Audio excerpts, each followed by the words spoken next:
YouTube, what's up? Welcome back to the channel. Welcome back to another video. So I'm currently outside right now and it is super hot out here. That's why I got my shirt off, but I think it's from rain.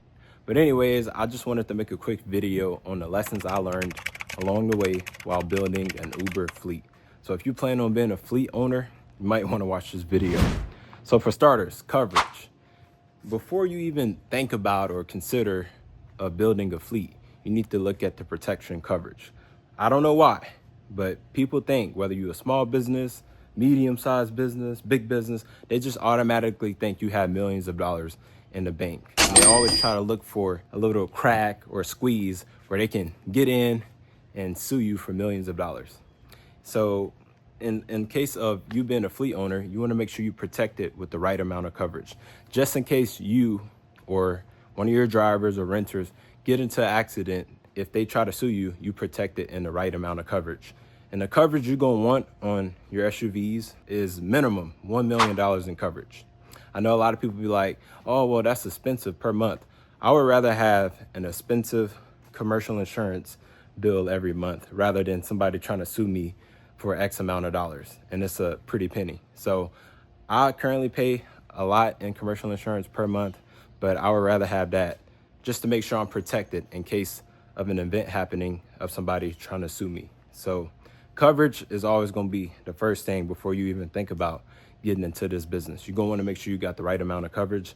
Like I stated, $1 million in coverage is the minimum. If you decide you want to go up just to double protect yourself, do that as well. But for starters, starting out, minimum you're going to want to have is $1 million in protection. Number two, you need to make sure you lawyer up. You need to make sure you always have a lawyer on standby. I call it prevention over panic. I'll say it again, prevention over panic. Just like how I listed at number one when it comes to the coverage, you never know who will try to sue you out the blue, randomly.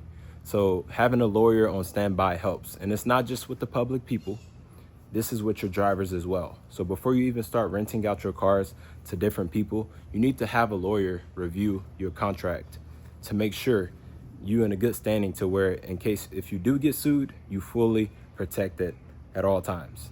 Most people wait to call lawyers when something already went bad, but why not have everything already established by having a lawyer help you out with your business before anything go bad? That way you're not panicking when something do go bad. That's why I call it prevention over panic, because it helps you out and you don't have to worry about as much. Because when something do bad happen, now you got that lawyer on standby that's giving you good legal advice to make sure your personal assets protected and also your business as well. Number three, vetting people out. This is another one. Vetting people out is big. You always want to make sure you vet people out, especially when it comes to you letting them use your vehicle. You need to make sure they have a clean driving history, clean driving record. You don't want to make sure, you don't want them to have multiple accidents and then you rent out your vehicle to them and now they end up getting into an accident in your vehicle, because now you could possibly get sued again. Not only that, but you're also out of a vehicle. So make sure you vet people out to the full extent. I'll give y'all a quick story time. If y'all want the full story, just let me know. Basically, I was dealing with this guy.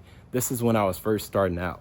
And, I was new in the game and I was just trying to help people out and also get started. So one guy called me, gave me a whole story time about how he trying to come up. He got a family. He was sending me photos of his family, sending me messages, sending me all kinds of stuff to make me feel emotional for him, feel empathy, which I did. And I gave him an opportunity, even worked with him on lowering the price of what I usually charge.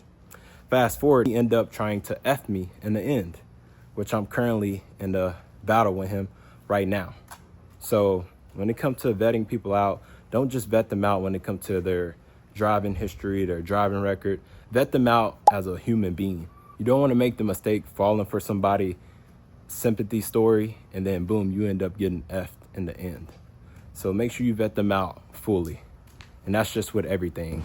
But coverage, making sure you have a lawyer on standby, and vetting people out is the main three things you need to worry about or focus on before you even start renting out your cars to anybody, just to save you the headache of what I'm currently facing. So that'll be it for this video. If y'all have any questions or want more advice on different things, just let me know down in the comment section. Also, do me a favor, like the video, share the video, and subscribe to my channel, please. Thank you. With that being said, I'll catch y'all next video.